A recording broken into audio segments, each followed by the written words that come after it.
Posso deixar herança para apenas um filho? Nesse vídeo eu vou te explicar como funcionam as regras da sucessão no Brasil, do testamento, os limites do testamento e como funciona a legítima.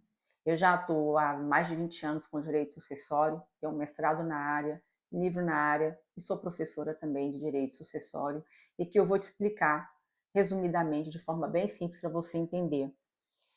Quem são os herdeiros necessários? A lei determina que os herdeiros necessários são filhos, pais e o cônjuge, tá? Então, assim, se você tem filhos e cônjuge, aí os pais ficam de fora, a preferência são os descendentes, então seus bens serão partilhados entre filhos e o cônjuge, a depender do regime de bens adotado e de cláusulas também que foram utilizadas. Na ausência de filhos, vai ser partilhado entre cônjuge e o ascendente.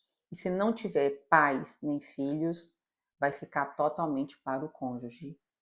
Isso é herdeiro necessário, caso não tenha sido feito testamento nem nada, tá?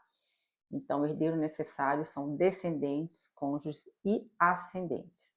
Irmãos, sobrinhos não são herdeiros necessários.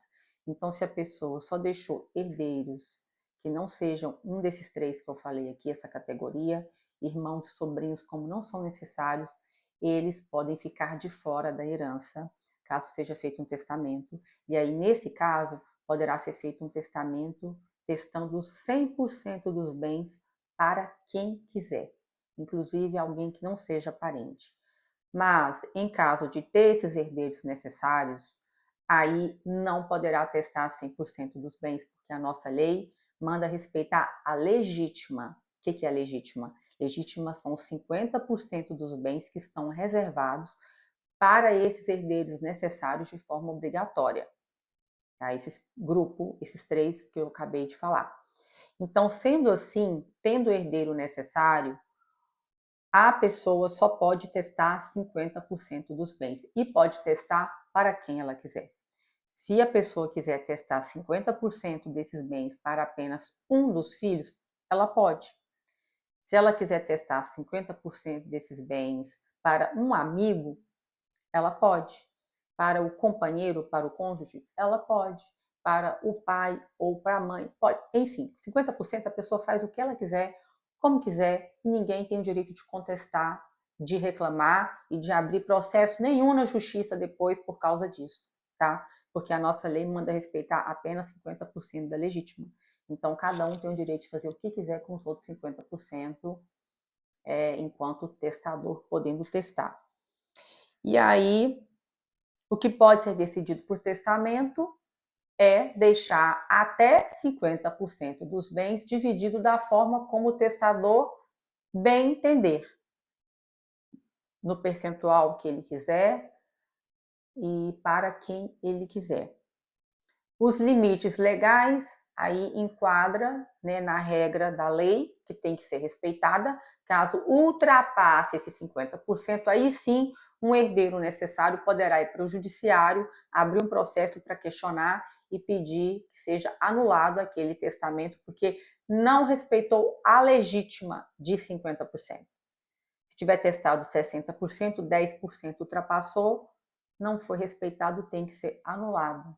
Então, por isso que é muito fundamental, ao longo da vida, a pessoa até refazer testamento, atualizar esse testamento, caso tenha havido alguma mudança em relação ao patrimônio, porque tem que estar respeitada essa legítima de 50% sob pena do testamento ser anulado. Então, com isso, o testamento é uma das ferramentas do planejamento sucessório. Só que quando um cliente me procura para fazer um planejamento, eu indico algumas ferramentas, não apenas uma delas que é o testamento. Mas muitas vezes eu vou indicar outros, eu vou indicar também um seguro, porque o seguro ele fica livre do inventário. Eu vou indicar muitas vezes uma previdência privada, que é uma outra ferramenta que pode ser utilizada.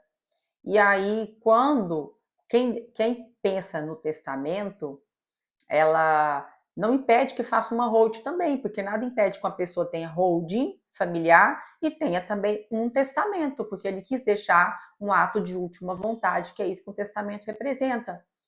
E aí, o testamento, ele respeitando tudo que está na lei e sempre sendo reavaliado e atualizado para que esteja dentro da conformidade e respeitando, para que ele não seja anulado no dia que o testador falecer, vai ser necessário ser feito a abertura do testamento, vai avaliar se tudo foi ali, os requisitos todos foram cumpridos, e aí em seguida vai ser aberto o inventário. E é através do processo de inventário que vai ser feita a partilha dos bens para esses herdeiros necessários e herdeiros testamentários. E nada como um advogado especializado tanto em planejamento sucessório quanto em processo de inventário e partilha, que vai saber como organizar da melhor forma e respeitando a vontade do testador e do dono do patrimônio, que vai tratar de respeitar todas as suas vontades ali no momento da abertura do testamento e da abertura do inventário.